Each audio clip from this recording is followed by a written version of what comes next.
Hello everyone, welcome to the complete classes for English. Let's start the class. और आज की जो हमारी क्लास है वो एक सीक्वेंस को लेकर के है। सीक्वेंस मीन्स जब हम इंग्लिश ग्रामर को पढ़ते हैं पढ़ाते हैं तो ऐसा नहीं होता कि कोई भी मन किया जब मन किया जो भी टॉपिक उठाया और पढ़ लिया। नहीं, इंग्लिश को पढ़ने का एक पर्टिकुलर सीक्वेंस होता है। अगर हम उस सीक्वेंस से इंग्लिश पढ़ते हैं तो बहुत सारी चीज़ें ऐसी होंगी जो हमें आसानी से समझ आ जाएंगी और आसानी से हम चीज़ें समझा भी सकते हैं। तो देखते हैं क्या क्या वो सीक्वेंस होते हैं, किस सीक्वेंस के हिसाब से हमें कौन कौन से टॉपिक पढ़ने चाहिए। सबसे पहला अगर मैं बात करूं इंग्लिश ग्रामर अगर आप पढ़ने या पढ़ाने जा रहे हैं तो सबसे पहले आपको टेंस पढ़ने हैं या टेंस पढ़ाने हैं, क्योंकि टेंस एक ऐसा टॉपिक होता है जिसमें बहुत सारी चीज़ें क्लियर हो जाती हैं। सब्जेक्ट क्या होता है, वर्ब क्या होती है, हेल्पिंग वर्ब क्या होती है, मेन वर्ब क्या होता है, बहुत ऑब्जेक्ट क्या होता है, सारी चीज़ इसमें क्लियर हो जाती हैं। तो सबसे पहला हमें पढ़ना है टेंस। टेंस के बाद अगर मैं दूसरे टॉपिक की बात करूं तो वो आता है आपका सब्जेक्ट, वर्ब और एग्रीमेंट। क्यों आया दूसरा टॉपिक? क्योंकि बहुत बार सेंटेंस में ऐसा होता है, कभी कभी तो फर्स्ट सब्जेक्ट के अकॉर्डिंग वर्ब आती है, कभी कभी सेकंड सब्जेक्ट के अकॉर्डिंग वर्ब आती है। तो इस टॉपिक से हमें क्लियर हो जाएगा कि कौन से सेंटेंस में किस सब्जेक्ट के अकॉर्डिंग वर्ब लगानी है, फर्स्ट सब्जेक्ट के अकॉर्डिंग या सेकंड सब्जेक्ट के अकॉर्डिंग।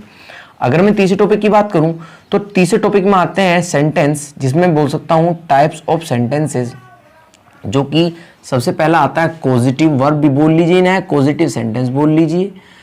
और नंबर 2 इस पार्ट में आता है कंडीशन सेंटेंस। कोई ऐसा एग्जाम नहीं जिसमें कंडीशन सेंटेंस ना आते हों, जिनको हम इफ व्हेन वगैरह से बोलते हैं, यदि तुम आओगे तो मैं जाऊंगा। और पॉजिटिव सेंटेंस वो होते हैं सारे काम हम खुद नहीं करते, जो दूसरों से कराते हैं, जैसे मैं बाइक की सर्विस कराऊंगा उस तरीके से। तो उसके बाद हमें पढ़ने कंडीशनल और पॉजिटिव सेंटेंस दोनों एक ही साथ पढ़ाए जाते हैं। इसके बाद अगर नंबर 4 की बात करूं तो फिर हमें पढ़ना होता है मॉडल्स। मॉडल्स बोल लीजिए या इनको ऑक्सिलरी वर्ब भी बोलते हैं। मॉडल से ऑक्सिलरी वर्ब जो कौन कौन से होते हैं, like can, could, shall, should, may, might, ये होता है मॉडल्स। इसके बाद फिर 5th नंबर पे आता है नॉन फाइनाइट वर्ब। बहुत अच्छा टॉपिक है जो हमें पढ़ना है, नॉन फाइनाइट वर्ब। ये 3 पार्ट में डिवाइड होता है। सबसे पहला तो होता है हमारा इन्फिनेटिव, नंबर 2 आता है हमारा पार्टिसिपल, और नंबर 3 आता है हमारा जिरेंड। इस हिसाब से हमें पढ़ना है। इसके बाद फिर हमें अगर 6 नंबर की बात करूं तो फिर आता है नाउन। फिर हमें पढ़ना है नाउन, और नाउन के बाद ध्यान रखना हमें 7th नंबर पे यूजुअली हम प्रोनाउन पढ़ते हैं, लेकिन प्रोनाउन ना पढ़ के मेरे पॉइंट ऑफ व्यू से आप पढ़ें आर्टिकल्स। आर्टिकल कौन कौन से होते हैं, ए, एन और द, या फिर नो आर्टिकल। यानी कि अगर नाउन पढ़ लेंगे, नाउन के बाद हमें आर्टिकल्स पढ़ना होता है, क्योंकि जो आर्टिकल्स होते हैं वो केवल और केवल नाउन पे डिपेंड होते हैं। यानी कि जहां नाउन है वहां आर्टिकल है, जहां आर्टिकल है वहां नाउन है। तो इसलिए नाउन के बाद हमें आर्टिकल पढ़ना है और फिर पढ़ना होता है हमें प्रोनाउन। उसके बाद टॉपिक आता है प्रोनाउन का, फिर हमें प्रोनाउन पढ़ना है। और अगर मैं 8th नंबर की, ये 7th हो गया, ये 8th हो गया। अगर मैं 9th नंबर की बात करूं तो 9th फिर हमें पढ़ना होता है एडजेक्टिव। इसे आप एडजेक्टिव ना बोले, डी यहाँ पे साइलेंट होता है। फिर हमें पढ़ना है एडजेक्टिव, और उसके बाद आता है फिर एडवर्ब, क्रिया विशेषण जिसे बोलते हैं। एडजेक्टिव होता है विशेषण, एडवर्ब होता है क्रिया विशेषण। फिर एडवर्ब आता है, उसके बाद फिर आता है प्रेपोजिशन, जो कि प्रेपोजिशन में आता है, जैसे प्रेपोजिशन में आता है एट है, ऑन है, ऑफ है, फॉर है। ये कहाँ का प्रेपोजिशन आनी है, ये प्रेपोजिशन पढ़ना है हमें। इसके बाद प्रेपोजिशन हो गया। फिर हमारा प्रेपोजिशन के बाद आता है हमारा कंजंक्शन।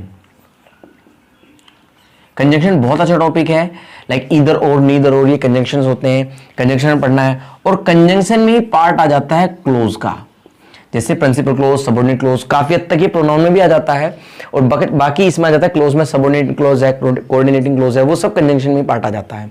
क्लोज का अलग से भी टॉपिक है, अलग से पढ़ा देते हैं, कोई दिक्कत नहीं है। इसके बाद अगर नेक्स्ट में बात करूं तो फिर आता है एक्टिव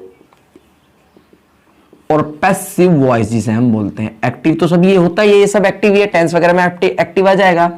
फिर अगर बात करूं फिर आता है पैसिव वॉइस। और सबसे लास्ट में जो टॉपिक की बात करूं तो वो आता है नरेशन, जो कि होता है डायरेक्ट और इनडायरेक्ट। नरेशन में दिया होता है, ये नरेशन के अंदर दिया होता है डायरेक्ट इनडायरेक्ट। उसके बाद हमें ये पढ़ना है। आप चाहें तो 13 नंबर पे डायरेक्ट इनडायरेक्ट रख के 14 में पैसिव रख सकते हैं, इनको आप आपस में बदल सकते हैं, कोई प्रॉब्लम नहीं है। तो ये हमारा प्रॉपर स्ट्रक्चर है जो हमें पढ़ना है बिल्कुल बेसिक से। अगर इस तरीके से पढ़ेंगे, क्योंकि अगर आप नाउन आर्टिकल प्रोनाउन पढ़ेंगे तो तीनों एक ग्रुप है, एडजेक्टिव के बाद एडवर्ब पढ़ेंगे तभी हम अच्छे से क्लियर कर पाएंगे, और ये सारी चीजें एक सीक्वेंस में चलती हैं। तो इस तरीके से आपको पढ़ना है। ब्रीफ में बता देता हूं एक बार।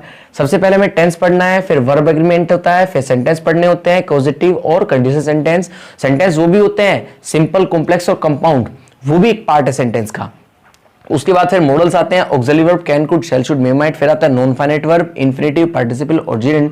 फिर आता है लाइक नाउन, नाउन के बाद आता है आर्टिकल, आर्टिकल के बाद आता है फिर प्रोनाउन। उसके बाद फिर हमें पढ़ना है एडजेक्टिव, फिर एडवर्ब, फिर प्रीपोजिशन, फिर कंजंक्शन।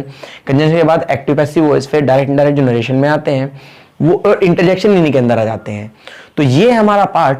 और अगर मैं टेंस की बात करूं, टेंस पढ़ना क्यों जरूरी है सबसे पहले, और बहुत इंपॉर्टेंट पार्ट क्यों है ये, क्योंकि देखिए अगर मैं वॉइस की बात करूं या डायरेक्ट इनडायरेक्ट नरेशन की बात करूं, अगर आपको टेंस क्लियर है तभी आप एक्टिव पैसिव वॉइस कर सकते हैं, तभी आप नरेशन कर सकते हैं। और कोई ऐसा एग्जाम नहीं होता, एसएससी हो, बैंक हो, एनडीए, सीडीएस हो, जिसमें वॉइस और नरेशन का एक एक दो दो चार चार क्वेश्चंस ना आते हैं।